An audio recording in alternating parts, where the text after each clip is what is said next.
বিটের জন্য pick amplitude হচ্ছে 3 আর 1 এর জন্য অ্যাম্পলিটিউড হচ্ছে 5। তাহলে তোমরা ধরো মোটামুটি একটা আন্দাজে আঁকাবা। সো 0 বিটের জন্য আমার এটা আর 1 এর জন্য এটা। ফার্স্ট ইকুয়েশনটা লিখবা এসটি। এসটি হবে হচ্ছে আমার 0 এর জন্য 3 cos 2 pi fct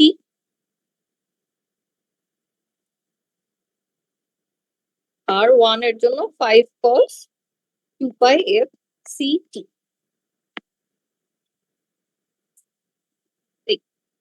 তোমরা ফার্স্ট ইকুয়েশনটা লিখবা, তারপরে কনস্টেলেশন ডায়াগ্রামটা আঁকাবা। ডায়াগ্রামে এভাবে কোনটা বিট 0 কোনটা বিট 1 সেটা কিন্তু দেখাই দিতে হবে।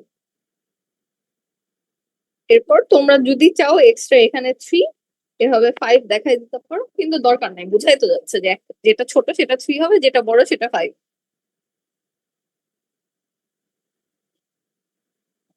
এটা এ স্টেপের জন্য। আর কারো problem? Ma'am what is frame synchronization and its importance কিভাবে অ্যানসার করব, মানে অ্যানসারটা কিভাবে লিখবো একটু যদি বলে দিতেন। ফ্রেম সিনক্রোনাইজেশনের কোনটার কথা বলছে অ্যানসার? ও হোয়াট ইজ ফ্রেম সিনক্রোনাইজেশন। আচ্ছা, তো তোমার হচ্ছে ওই স্লাইডটাতে আছে, তোমাদের স্লাইডটা একটু বের করি।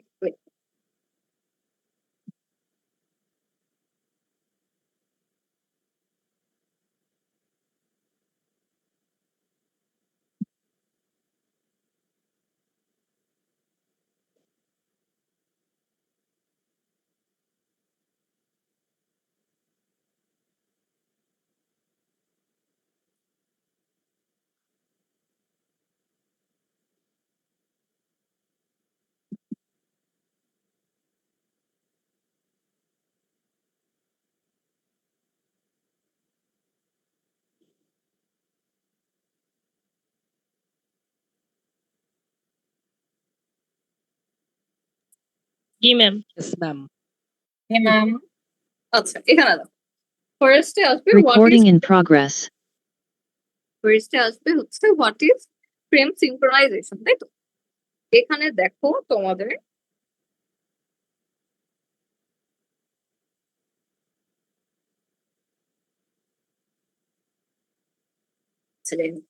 এখানে দেখো তোমাদের সিনক্রোনাইজেশন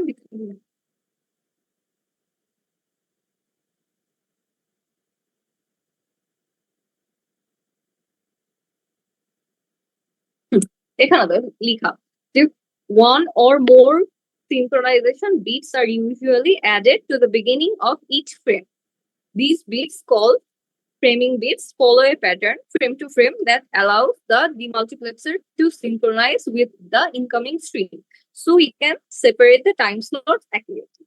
আচ্ছা, তো তোমরা যখন গুছায় লিখবা এক্সামের জন্য তখন এভাবে লিখতে পারো যে in synchronous TDM one or more synchronization beats are added to the beginning of each frame.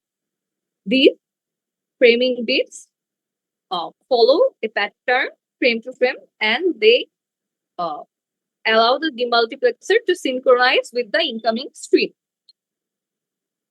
বা এটুকু না লিখলেও হবে, জাস্ট বললেই হবে যে হচ্ছে one or more synchronization beats added at the beginning of each frame that are called framing beats which follow a pattern frame to frame. শেষ। তারপর ইম্পর্টেন্স যদি যখন লিখবা তখন বলবো যে these framing beats allow the demultiplexer to synchronize with the incoming stream so that it can separate the time slots accurately. Or synchronization between the multiplexer and demultiplexer এরপরে তোমরা লিখতে পারবে যে if the multiplexer and demultiplexer are not synchronized, a bit belonging to one channel may be received by the wrong channel. বুঝছো? মানে এই প্যাসেজটাতে তোমাদের information গুলো আছে, সেটাকে জাস্ট গুছাই লিখবা। জি ম্যাম, বুঝছি, থ্যাংক ইউ ম্যাম। আচ্ছা, এরপর আর কারো প্রবলেম? ম্যাম থিওরির জন্য কোন কোন টপিক দেখব? যা তোমাদের এখানে বলা এর মধ্যে থেকে থিওরি আছে, এর বাইরে কিছু না। একবার একটু রিক্যাপ করলে ভালো হতো। আচ্ছা এখানে দেখো লাইন কোডিং এ তোমাদের হচ্ছে লাইন কোডিং স্কিমস থেকে কি বলা লাইন কোডিং স্কিমের মধ্যে অ্যাডভান্টেজ আর ডিসঅ্যাডভান্টেজ দেখবা ডিফারেন্ট স্কিম গুলার তারপর কি bipolar alternate mark inversion scheme আর সিউডোমেট্রি স্কিম এই দুইটা ড্র করার প্র্যাকটিস করবা তারপর তোমার হচ্ছে অ্যানালগ টু ডিজিটাল কনভার্সনের মধ্যে কি আছে রিলেশন বিটুইন অ্যানালগ সিগন্যালের ব্যান্ডউইথ আর এফএস যেটা নাইকুইস্ট রেট এই দুটার রিলেশনটা দেখবা তারপর হচ্ছে কি দেখবা পিসিএম আর ডেল্টা মডুলেশন কি পালস কোড মডুলেশন আর ডেল্টা মডুলেশনের মধ্যে কম্পারিজনটা দেখবে এটা দেখবা স্লাইডে দেওয়া তোমাদের অ্যানালগ ট্রান্সমিশনের ক্ষেত্রে কি এটা তো হচ্ছে কনস্টেলেশন ডায়াগ্রাম আর এম পিএম এফএম এই তিনটার কম্পারিজন আর হচ্ছে মডুলেটেড সিগন্যাল গুলো কিভাবে ড্র করবা যেটা স্লাইডে দেওয়া আছে এটা প্র্যাকটিস করবা এই তো থিওরি তো আর কিছু নাই এই অল্পই ম্যাম লাইন কোডিং হচ্ছে আমাদের স্লাইডে বক্স করে ওখানে ডিসঅ্যাডভান্টেজ আর অ্যাডভান্টেজ লেখা আছে অতটুকু হ্যাঁ। পড়লেই হবে নাকি এক্সট্রা করে পড়তে হবে অতটুকু একটা করলে করে ম্যাম একটা অ্যাডভান্টেজ দেওয়া জাস্ট একটা পড়লেই হবে একটা করে তো তোমাদের ওখানে একটা করে অ্যাডভান্টেজ দেওয়া তাই না হ্যাঁ জি ম্যাম আচ্ছা হ্যাঁ তাহলে তোমরা হচ্ছে একটা করে পড়লেই হবে আর কেউ যদি এক্সট্রা পড়তে চাও পড়তে পারো কিন্তু সেটা যাতে ঠিক হয় আর একটা করে লিখলেই হবে একটা অ্যাডভান্টেজ একটা ডিসঅ্যাডভান্টেজ আর তোমরা হচ্ছে জাস্ট ডেফিনেশনটা ম্যাথ অ্যাসাইনমেন্টে যেগুলো আছে ওগুলো প্র্যাকটিস করলেই তো হবে না হ্যাঁ ম্যাথ তোমাদের অ্যাসাইনমেন্টে যেগুলো আছে সেগুলো করবা আর এই যে সাজেশন স্লাইডে যে বলে দিয়েছি যেটা সেটা ওকে ম্যাম আর কারো প্রবলেম ম্যাম কনসিলেশন ডায়াগ্রামটা এফএসকেটা একটু দেখাই দেন এফএসকে টা দেখাই দিলে তো এফএসকে তো কনস্টেলেশন ডায়াগ্রাম হয় না ও আচ্ছা আচ্ছা তাহলে শুধু এএসকে আর পিএসকে আর হ্যাঁ, কিউপিএসকে ম্যাম কোথায় শুধু হবে পিএসকে দেখান ম্যাম পিএসকে টা দেখাই দেন পিএসকে পিএসকে দেখালে তো তোমাদের সবই দেখানো হয়ে যায় পিএসকে ম্যাম তো দেখা স্লাইডে যায় এটা এটা হচ্ছে ম্যাম একদিকে হচ্ছে 80 ডিগ্রি একদিকে হচ্ছে 0 ডিগ্রি হ্যাঁ 0 আর 80 স্লাইডেও তো দেওয়া আছে তোমাদের কনস্টেলেশন ডায়াগ্রাম গুলো ওইটা থেকে যদি ম্যাম যদি অ্যামপ্লিটিউড চেঞ্জ থাকে তখন ম্যাম ম্যাম একটা দেখায় দিলে ভালো হতো একজন একজন করে বলো ম্যাম যদি অ্যামপ্লিটিউড চেঞ্জ করে দেন তখন মানে কিভাবে করব এটা তো আমি 3 আর 5 দেখালাম আমি যদি 2 আর 5 দিতাম তাও তো এরকমই হতো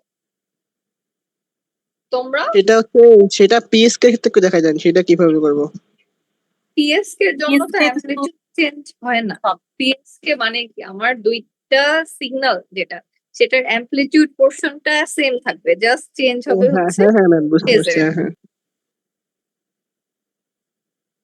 তারপর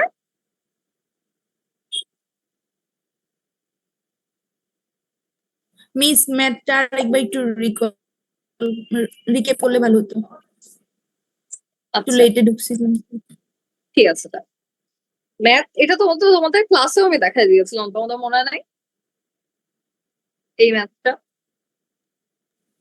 জি ম্যাম আচ্ছা তোমার ম্যাথ গুলোতে দেখো কোয়েশ্চেন পড়তে পড়তে যাবা কি বলা আমার আইটা ইনপুট চ্যানেল আছে কতগুলা ইনপুট চ্যানেল সেটা বলে দাও প্রত্যেকটা চ্যানেলে কতগুলা করে ক্যারেক্টার জেনারেট হয় আর প্রত্যেকটা ক্যারেক্টার কতগুলা বিটের সেটাও দিয়ে দাও তাহলে কি আমি সেখান থেকে ইনপুট সাইডের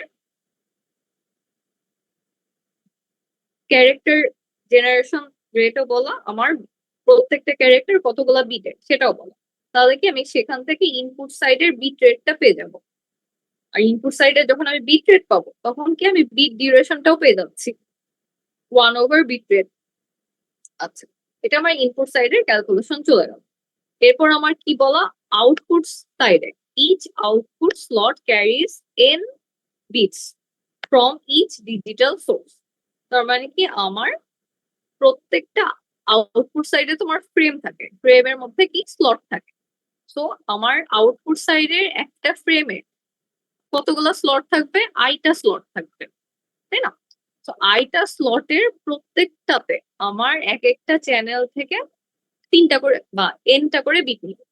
সো আমার এখানে যে ফ্রেম, এই ফ্রেমে কি আই এর ভ্যালু যদি 5 হয়ে থাকে, তাহলে একটা ফ্রেমের ভিতরে আমার 5টা স্লট থাকবে। আর 5টা স্লটের প্রত্যেকটাতে আমার nটা করে বিট থাকবে এক একটা চ্যানেল থেকে। তাহলে কি 5 n এর ভ্যালু যদি 2 হয় তাহলে 2, 5 ইন্টু 2 হবে আমার আউটপুট সাইডের এক একটা ফ্রেমের সাইজ। আমি যদি 5 আর 2 কে আই আর এন দিয়ে রিপ্লেস করি, তাহলে কি আই ইন্টু এন হবে আমার আউটপুট সাইডের ফ্রেমের সাইজ। তাহলে আমার ফ্রেমের সাইজ হবে হচ্ছে আই ইন্টু এন। আর এখানে প্লাস ওয়ানটা কি আমার কোয়েশ্চেনে বলে দেওয়া, যে 1 extra bit is added to each frame for synchronization. তাহলে কি আমার এই ফ্রেমে আইটা চ্যানেল থেকে আই প্রত্যেকটা থেকে এনটা করে যে বিট আসছে, সেটা ছাড়াও একটা এক্সট্রা করে বিট থাকবে ফ্রেমের শুরুতে সিনক্রোনাইজেশনের জন্য। আমরা একটু আগে যেটা ডেফিনেশন করলাম যে সিনক্রোনাস বা ফ্রেম সিনক্রোনাইজেশন, সেখান থেকে। তাহলে আই ইন্টু এন প্লাস 1 এটা হবে হচ্ছে আমার ফ্রেম সাইজ। এরপর আমি কি ফ্রেমের আমার বের করতে হবে হচ্ছে আউটপুট সাইডে ফ্রেম রেট আর ফ্রেম ডিউরেশন।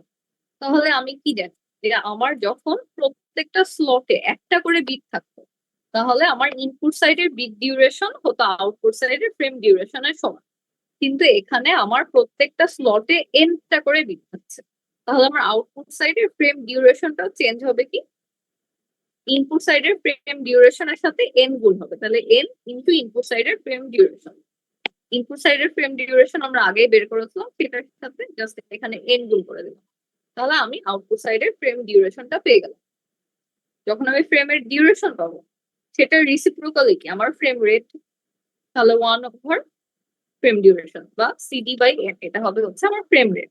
এটার ইউনিটটা খেয়াল করবো, ফ্রেমস পার সেকেন্ড, এটা যাতে ভুল না হয়।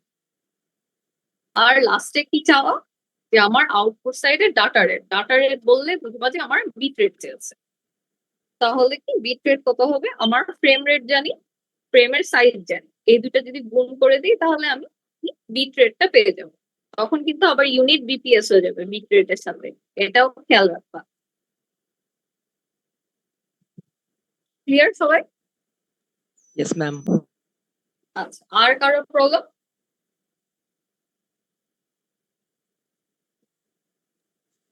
ম্যাম যাদের ওই যে লেট ফির জন্য ওই যে অ্যাটেন্ডেন্সের এই ছিল ওইটা তোমাদের আপনাকে মেইল করা। হ্যাঁ দেখেছি আমি, ওই ওয়াইজ তোমাদের মার্কিং করে দেবো।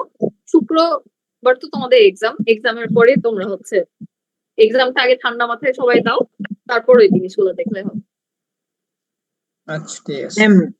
ম্যাম আপনি যে ম্যাথের সলভটা করছেন ওইটা আপডেট করে দিলে ভালো হয়, যে আপনার ফাইনাল সাজেশনের মধ্যে। আমি এই পিডিএফটাও দিয়ে দিচ্ছি তোমাদেরকে গ্রুপে। Okay ma'am, thank you. আর কারো কোনো প্রবলেম? ম্যাম কোশ্চেনটা কি এত বড়ই থাকবে? কোয়েশ্চেনটা যদি আমি কমাই দিই, তুমি কি বাকিটা মুখস্থ করে যে এক্সাম হলে লিখবা? কোয়েশ্চেনে সব ইনফরমেশন তো দেওয়া থাকবে। সো কোয়েশ্চেনটা ম্যাম কোন এই কোয়েশ্চেনটা তো হ্যাঁ বড়ই তো থাকতে হবে, প্রত্যেকটা ইনফরমেশন দেওয়া থাকতে লাগবে না তোমাকে। হয়তো আমি কি বলো ম্যাম কোয়াড্রেচারটা আরেকবার একটু দেখাই দিলে ভালো হতো। কে আসছে শেষ সময় কোয়াড্রেচারটা দেখতে? আচ্ছা